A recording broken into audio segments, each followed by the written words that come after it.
صباح الخير، كيف الحال؟ كان عندي سكيل لاب اطفال الراوند الحالي اللي انا فيه. بصراحه سكيل مهمه اتعلمتها.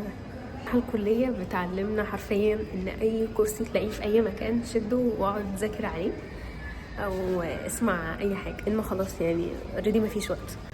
وبصراحه انا متاخره جدا في المنهج، يعني المفروض حاليا اكون بدات في المراجعه، ولكن لسه بذاكر وبسمع كمان، فربنا بجد يسترها عليا من الاطفال. راح اتاخرت في سماع المحاضرات بتاع الراوند ده بالذات، وقعدت اسبوعين تقريبا ما بعملش اي حاجه، ما بفتحش اي كتاب، ما بسمعش اي محاضرات ولا اي حاجه بسبب ظروف معينه يعني اعوضكم. فبحاول اتقبل انه عادي، اتس اوكي ان انا اتعب، اتس اوكي ان انا يبقى عندي دروبات او عندي حياه تانية غير المذاكره او غير التحصيل او غير اي حاجه. ف بحاول دايما اقول لنفسي اتس اوكي عادي، مش مهم، اهم حاجه ان احنا نتدارك دلوقتي، وان ربنا بيحاسب على السعي وخلص، الله اعلم الامتحان هيبقى عامل ازاي. والشفوي عموما او الاسكي بجد حظوظ يعني ممكن ما تبقاش مذاكر اي حاجه وتدخل تقفل، وممكن تبقى مذاكر ومراجع وعامل كل حاجه وتدخل تنقص كتير، فهو توفيق مع سعي. الجامعه وللاسف كليه الطب بالذات بحس ان هي بتعيد صياغتنا او بتحطنا كده في قالب اللي هو احنا بنقيس كفاءتنا كناس او كبشر عموما بمدى انتاجيتنا في المذاكره. وده حسيته مع الوقت واكتشفته وانا بدون يومياتي وبكتب كل يوم how efficient I am في اليوم ده، تقييم ادائي في اليوم. عرفت ان انا اليوم اللي بذاكر فيه كويس بحط تقييم اقوى، واليوم اللي ما بذاكرش فيه حتى لو كنت ساعتها عملت سوشياليزنج كويس، عملت انجازات تانية على مستويات تانية واصعدة اخرى، كنت بقيم نفسي ان انا كفاءتي اقل. دي حاجة طبعا غلط. في الكلية في فعاليات لمبادرة اثر، مبادرة للتوعية بالصحة النفسية.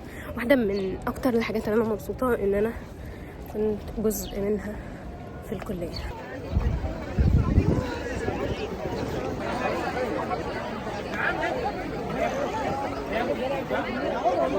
لا بقول لك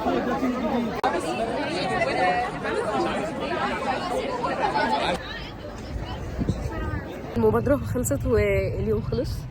كان يوم مرهق بس كان يوم مثمر. كمية البوزيتيف انرجي اللي الواحد بياخدها عموما لما بيدي حد او لما يبتسم لحد رغم ان هو مثلا تعبان او متضايق او اي حاجة، كلمة كويسة لحد، دي حاجة بترجع للإنسان سبحان الله بطريقة غريبة. هو فعلا happiness to give، مش ان انت تريسيف بس. take it as a sign to ان انت تعمل اي حاجة حلوة مهما كانت، انك تحط اكل للطيور او لحمام في اي مكان عام، انك تأكل او تشرب قطة او كلب في الشارع، انك تشيل حجرة من على الطريق وتحطها على جنب الطريق، انك تشتري حاجة من شخص محتاج او شخص حاطط ستاند على الارض بدل محل، هو شخص محتاج اكتر. فالاثار الصغيرة دي هي اللي بتكون الانسان، مش الاثار الكبيرة، مش اللونج تيرم جولز، لا الحاجات الصغيرة اللي الانسان بيعملها عموما هو نسيها في خلال اليوم. فبس كان يوم جميل، اديله 10 من 10. صباح الخير، يوم جديد. بعد دلوقتي 10 تقريبا، وصلت المستشفى، هقعد اذاكر شويه وبعدين اروح الراوند.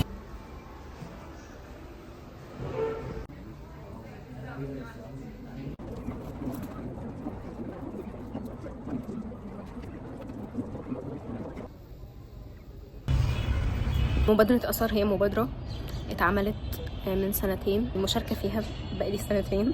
من أكتر الحاجات الحلوة إن أنا انضميت ليها في الكلية، وهي مبادرة للتوعية بالصحة النفسية على روح زميلنا الله يرحمه عمر طلبة، دعونا بالرحمة والمغفرة. نرجع تاني لموضوعنا اللي كنا بنتكلم فيه، هو تحقيق الذات. احنا بقينا بنقيم نفسنا على أساس المذاكرة اللي احنا بنذاكرها أو على أساس المجهود اللي في الدراسة اللي احنا بنعمله. لو فكرتوا في ده كله بوضوح هتكتشفوا ان مش في بداية حياتك مثلا قعدت مع نفسك وفكرت انت فعلا عايز ايه، لان انت اوريدي مش قدامك كل الاوبشنز. انت نازل للحياة في معلبات مستهلكة، انت مستعد ان انت برضو تتوارثها من افكار الناس اللي حواليك وافكار اللي قبل منك. غير ما تقعد تفكر ولا تركز ولا تلاحظ ولا حتى تفكر لنفسك انت عايز ايه او محتاج ايه او ايه اصلا مقياسك كإنسان، ايه تقييمك، وهل المذاكرة لوحدها كفاية ان هي تقيمك وتحددك كإنسان، تحدد شخصيتك وتحدد كل حاجة وتحدد مدى إنجازك في اليوم. مثلا هل مفيش ان انت النهاردة مثلا مركز على مشاعرك اكتر؟ هل مثلا انك صليت النهاردة كل الصلوات في ميعادها وصليت السنن وختمت الصلاة؟ ده مش إنجاز؟ ده أكبر إنجاز.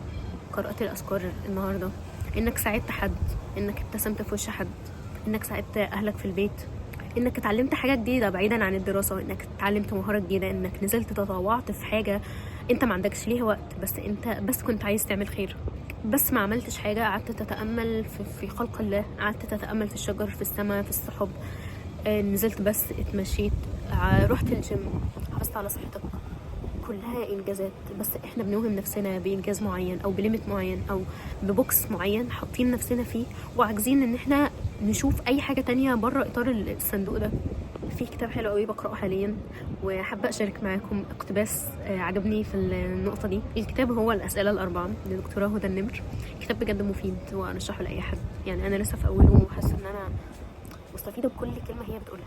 المهم بتقول في الموضوع ده ايه: ومن اهم حصائد هذا الزيف ازمه تحقيق الذات التي صارت قضية العصر وشغله الشاغل، إذ كيف تحقق شيئا لا معالم له بالأساس ولا وجود حقيقي له. وهنا تأتي الحلول المعلبة المستوردة من الثقافات التنموية التي تربط تحقيق الذات بكل أنواع الروابط الخارجية لإلهاء صاحبها عن الالتفات للخلل في أصوله الذاتية. كلام في الصميم. هل أنت ركزت في مشاعرك وإصلاح ذاتك؟ هل أنت فكرت أن أنت تمسك في حاجة معينة أو أن أنت بتعمل حاجة معينة مع الناس محتاج أن أنت تصلحها ومحتاج أن أنت تعدلها في نفسك؟ كان سيدنا عمر رضي الله عنه بيقول: حاسبوا أنفسكم قبل أن تحاسبوا. وهنا حساب النفس مش معناها بقى زي ما احنا بنعمل دلوقتي تقييماتنا الفارغة الحرفيا اللي ملهاش قيمة قوي، فاللي هو انت تقعد مع نفسك تحاسب نفسك كل يوم على الحاجات الدينية وعلى الحاجات الدنيوية، لأن المسلم لازم يعتلي القمة، فلازم تفكر في الحاجات الدنيوية، انت قصرت في ايه وايه اللي انت محتاج ان انت تعالج نفسك فيه، في المذاكرة، في الشغل، في علاقاتك، في كل حاجة. وتفكر من الناحية الدينية، انت عملت ايه زيادة النهاردة؟ هل انت فعلا صليت السنن مثلا؟ هل انت قعدت ختمت الصلاة؟ هل انت صليت ركعتين قيام ليل؟ بحت النهاردة وذكرت ربنا كم مرة؟ العمر بيروح في لحظة وما بيتبقاش غير عملنا، سواء عملنا اللي في الدنيا وناس تذكرنا بالخير ونسيب أثر في المكان اللي احنا فيه، وزي ما وضحت ان الأثر ده مش معناها حاجة كبيرة خالص.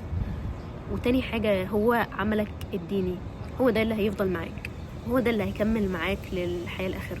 احنا مستوردين حتى أفكارنا، مستوردين أفكارنا من الخارج وبنحارب وبندافع عن الأفكار دي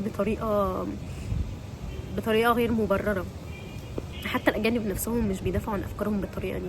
يعني الدكتورة بتكمل وبتقول: من مثل ذلك الارتباط الوثيق بين تحقيق الذات وهيلمان المسيرة المهنية بين قوسين الكارير، فلم يعد الخروج للعمل أو تحصيل وظيفة ببساطة لغاية الكسب الحلال كما يفترض في أساس مرجعيتنا، بل لغاية إنشاء المسيرة المهنية وإدخام السيرة الذاتية، اللذين صارا اليوم هدفا لازما لأي موجود وإلا لفضاء الوجود. فإذا سلمنا بذلك التوجه الواقع وافقنا على أن المسار المهني صورة من صور أخرى عديدة لتحقيق الذات، تعقد النقص والقوالب المستوردة لتفرض علينا تصورها بأن الكارير هي الوسيلة الوحيدة لتحقيق الذات.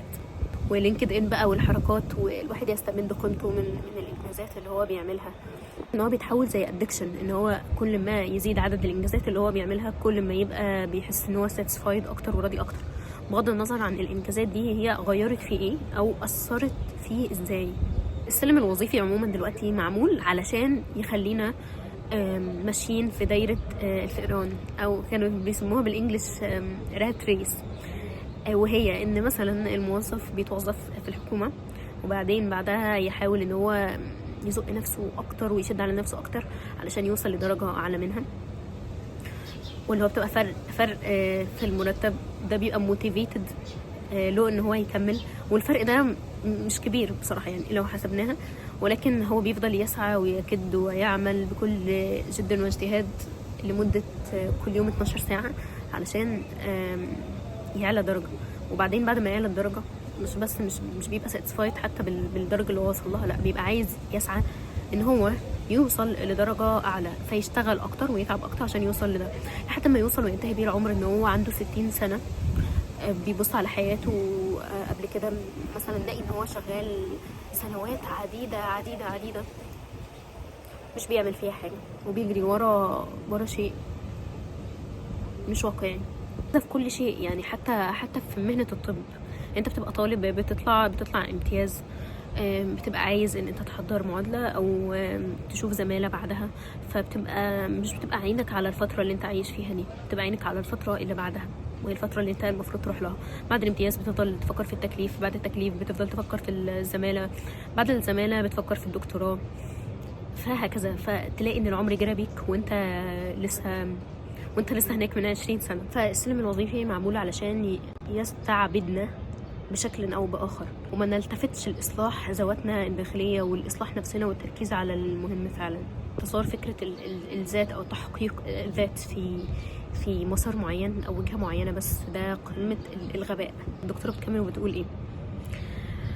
فسواء كانت شخصيتك ضعيفة أو لا شخصية لديك على الإطلاق، وسواء كنت على وفاق مع غاياتك أو تعيش في فوضى في أولوياتك، وسواء كنت تشعر بمسؤوليات الوجود أو تفتقر لمعنى الحياة، فحل كل تلك المشكلات جميعا أن تتوظف وتبني الكارير. تجد بصورة ما ذاتك التائهة أثناء الطريق. ده ما بيحصلش لأن أصلا أوريدي مفيش وقت إن أنت تقعد وتتفكر مع نفسك وتتأمل في ذاتك الداخلية. كل ما لم تكن تحلم بتحقيقه يوما ما، وربما تنفق عمرك لتكتشف أنك قد حصلت على كل ما لم تكن تريده فعلا. كان أغناك لو أنك تفكرت بصدق في البداية في غاياتك ومعاني حياتك وموازنات ومسؤولياتك. أغناك فعلا لو أنك قعدت مع نفسك كده دلوقتي وفكرت أنت مين وعايز إيه من الحياة، وأنت بتعمل ده كله ليه، وايه اللي انت عايزه بعد كده، ايه اللي انت فعلا عايزه بعد كده. فكر كويس قوي، هل دي اهدافك انت ولا دي اهداف مغروسه فيك تجري في المسار الصحيح؟ وهل انت اصلا المفروض تجري؟ يعني الواحد بجد بيكتشف ان هو مش المفروض خالص ان هو يجري، يعني مش مفروض خالص. العالم اللي حوالينا عامه دلوقتي بيشجعنا على الجري في كل حته، بدايه من الريلز للمذاكره للانجازات في الميديا عموما. عارفين فكره الترانزيشن على الريلز، ان هو لما حد يعمل كده فالبصله تتقشر، او مثلا واحده حاولت سنتين علشان تخس وزن معين من جسمها وبعدين عملت ترانزيشن ما بين قبل وبعد. احنا مفكرين ان الحياه كده، والحياه مش كده يا جماعه. الحياه محتاجه مجهود وتضحيات اكتر من كده، اكتر ان انت تشوف ريل 10 ثواني فيوريك قصه حياه حد ويختصرها لك في 10 ثواني. انت مش شايف ما خلف الاشياء، مش شايف ما خلف الاشياء خالص، مش شايف ان الشخص ده ممكن يكون تعب على نفسه علشان يوصل للمرحله دي قد ايه. احنا بقينا عايزين كل حاجه سريعه، عايزين حياتنا تمشي ترانزيشنز، وده غلط. just slow down، ابطئ وتمهل وفكر انت مين. وهو ده تحقيق الذات اللي فعلا بجد. مفيش حاجه اسمها عايز احقق ذاتي او عايزه احقق ذاتي، لا مفيش حاجه اسمها كده. حاجه اسمها ان انا اشتغل على نفسي ونفسيتي وديني ودنياي، واي حاجه ليها اولويه في حياتي، مش مجرد زون معين تحشر نفسك فيه. اول مره اعمل النوع ده من الفيديوز، بس حسيت ان انا محتاجه ان انا اشارك ده معاكم. وقولوا لي في الكومنتات لو حابين النوع ده من الفيديوهات اكتر ولا لا. وباي باي.